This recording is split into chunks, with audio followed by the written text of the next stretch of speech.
Hello， 大家好，我係阿 B。我都好似好耐冇喺屋企拍嘢咯喎，因為最近啲餐廳都開返啊嘛，咁啊最近呢幾次都係走咗出去。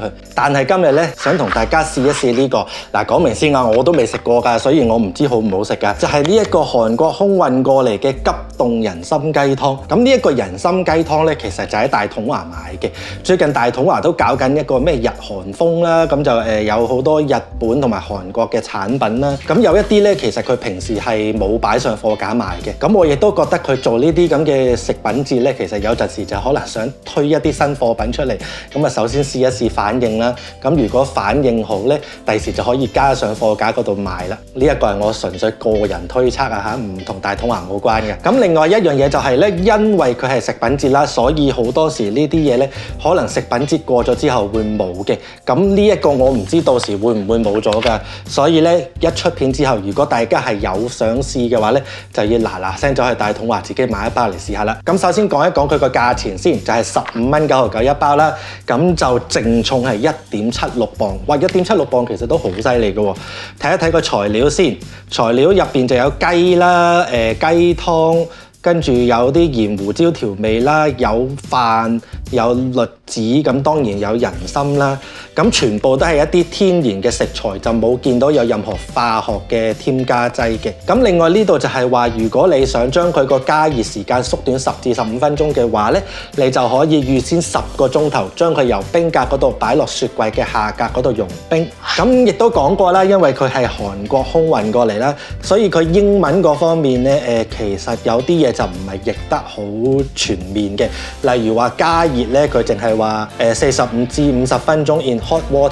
咩叫做 hot water 咧？究竟係大滾啦、微滾啦，定係中滾咧？咁呢啲咧，我諗到時大家就要自己去揣摩一下，同埋睇下你自己嘅烹調經驗有幾豐富啦。咁好啦，我都唔講咁多嘢啦，我哋而家即刻將呢一包嘢去加熱完之後咧，跟住再試一試佢，睇下好唔好食先。出發！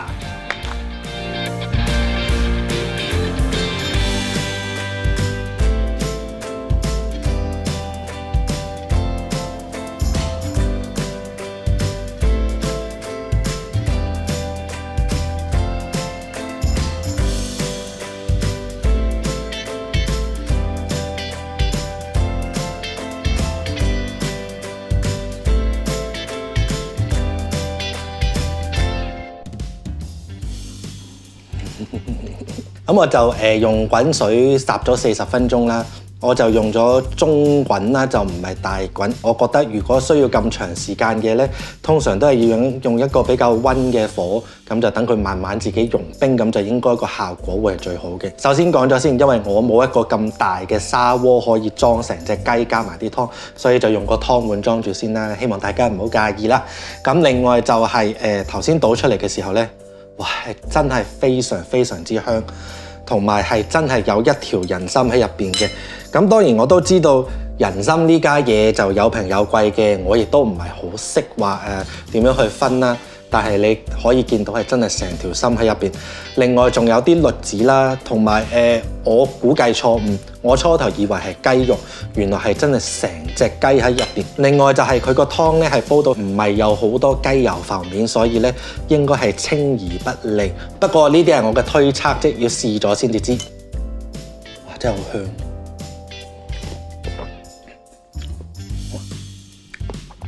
個湯咧好好飲啊！參味其實可以濃少少嘅，不過咧因為都係嗰句啦，15蚊9毫9，咁你都唔可以 expect 佢俾啲好靚嘅參味。咁但係我亦都好慶幸冇一啲好重嘅參味。如果好重嘅話，你可能又會驚佢係會唔會落咗啲人參精，定係唔知啲點樣嘅嘢落咗落去調味。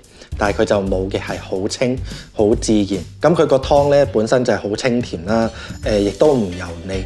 以咁嘅價錢咧，我收貨啊！我絕對收貨。試一試個雞肉先，我通常都會試雞胸肉，因為雞髀肉就多數都嫩嘅啦。咁如果你試雞胸肉都嫩嘅話咧，咁即係話基本上成隻雞都應該嫩口噶啦。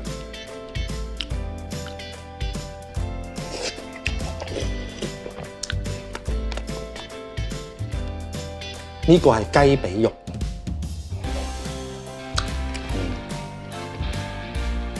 雞胸肉咧就冇我想象中咁嫩口。咁可能始終係因為係一個經過急凍嘅過程啦，咁始終都有啲變化，呢啲冇得好講。因為我曾經2年前去韓國嘅時候咧，咁就食過一隻就唔係人參雞。佢咧就叫做唔知叫做元祖奶奶定唔知元祖婆婆，佢哋好中意用呢個名㗎嘛，唔知元祖乜嘢一隻雞，咁咧就係一個清湯，咁咧就成隻雞等落去，跟住就會有啲薯仔啊咁樣，咁但係佢嗰個雞咧係非常非常之嫩口嘅，呢一個就未做到嗰個程度，但係個雞髀肉咧，正如所講啦。雞髀肉就通常都嫩口嘅，而佢呢個雞髀肉咧，亦都係嫩口嘅。咁同埋咧，佢雞肉咧其實都仲係有雞味嘅，可以再濃郁少少。但係咧，亦都係嗰句咧，咁嘅價錢，一個急凍嘅食品嚟講咧，我真係絕對收貨㗎啦。成個湯嘅精髓所在就係呢一條人參。我真係唔識食參啦，不過我好簡單嘅啫。我諗如果食落去係甘甜嘅話，就應該係好啦，係嘛？我都唔知啊，試下先。正如我所講，我真係唔識食參嘅。不過我自己覺得食落去嘅感覺都 OK 啦，幾自然啦，即係甘甘地少少帶甜咁啦。咁呢個湯咧，除咗有人參同埋頭先見到嗰粒栗子之外咧，另外個主角就係雞入邊塞嘅糯米啦。你睇下，真係成隻都塞滿晒㗎。咁佢呢啲糯米咧就會釀咗嗰啲雞味啦，跟住仲加埋啲湯食咧，咁就啱啱好噶啦。咁我覺得佢收呢一個價錢咧，就俾翻咁嘅材料、咁嘅質素、咁嘅味道咧，嗰個 CP 值係高嘅。你而家出去食一隻人參雞，我諗而家幾多錢啊？我真係好耐冇嗌過，我諗20零30蚊應該係差唔多係咁上下啦。咁當然出邊人哋餐廳質素梗係高好多啦。但係有陣時你唔係話下下你想食嘢都有咁嘅心情走出去餐廳㗎嘛，尤其是而家始終都係叫做啱啱開放返，有好多人其實都仲係好避忌㗎嘛。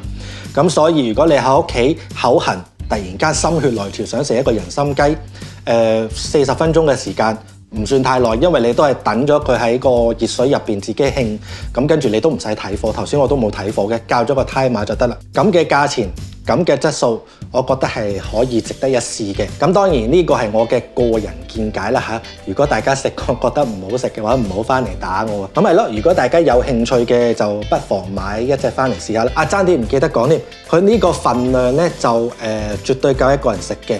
但係2個人就真係唔得啦，真係比較問水。咁如果你真係想試嘅話咧，咁我諗都要預翻1人1隻咧，咁就先至夠食。咁好啦，今集就嚟到呢度先，多謝晒大家收睇。如果中意我嘅視頻咧，就記住去訂閱、讚好、留言同埋分享咯。我哋下次再見啦，拜拜。